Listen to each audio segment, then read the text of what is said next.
Hey, what's up guys? Clay at the Lesson Company here. Gonna give you a quick little lesson about the G major scale and the A Dorian too. But the whole thing about this is being able to visualize them. So some prerequisites that we need to be able to do this is knowing them in the 3-note per string fashion. I'm gonna quickly play what it is and then we'll go from there.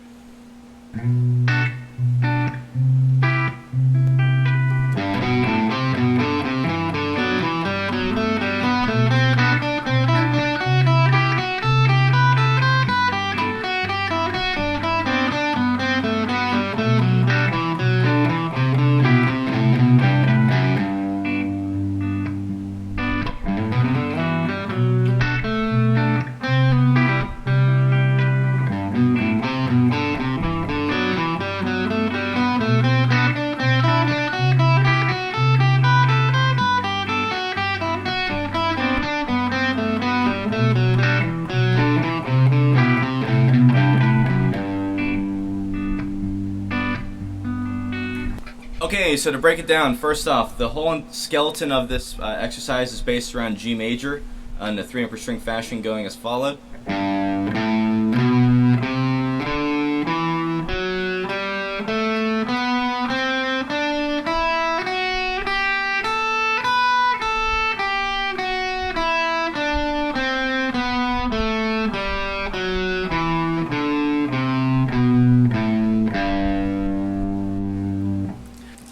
Okay, so at this point what we need to be able to do is understand the concept of intervals. An interval is the distance from one note to another. So for example, that would be considered what we call a third.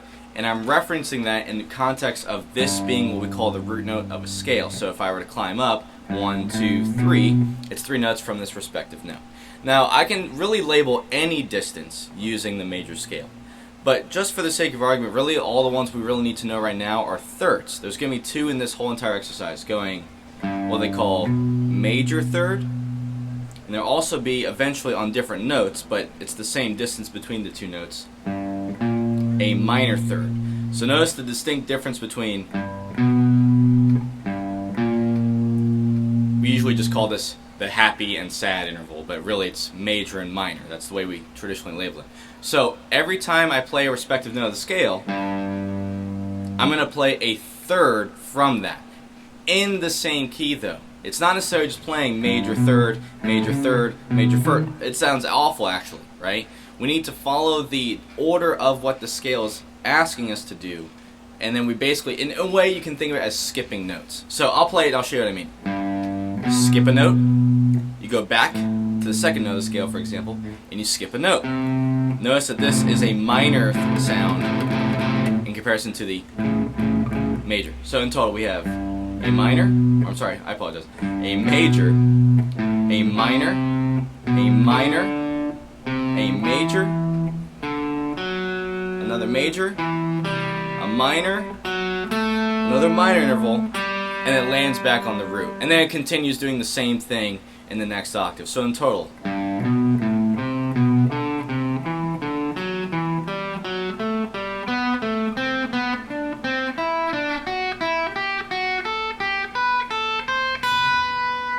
then from there we can do the same thing going backwards.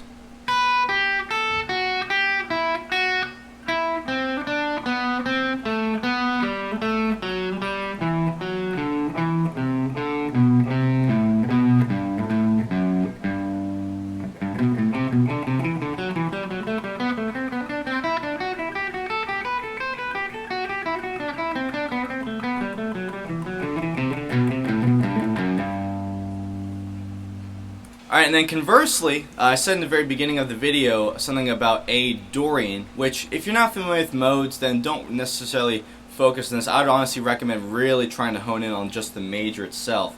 But I can do the same concept based on really any scale, playing thirds. So there's another scale that we can use. It's relative to G. It's called A Dorian. Looks and sounds like this.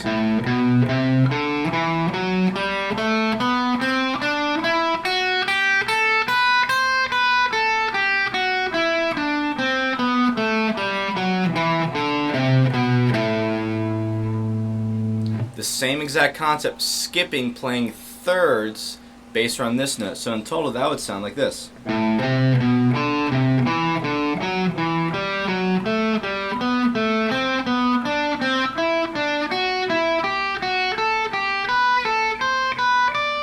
backwards.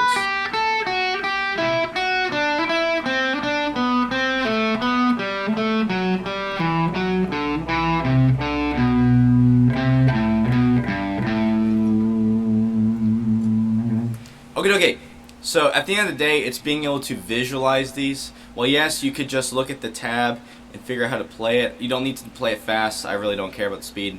No one does. It's about the exercise. It's about being able to look at the guitar, and if someone says play a third from this note, whether it be major or minor, that we're able to visualize that. That's really the biggest challenge I see for guitar for most intermediate to advanced players. So thanks for watching. Make sure to subscribe and check out our jam videos and the other playlists as well. So keep it up.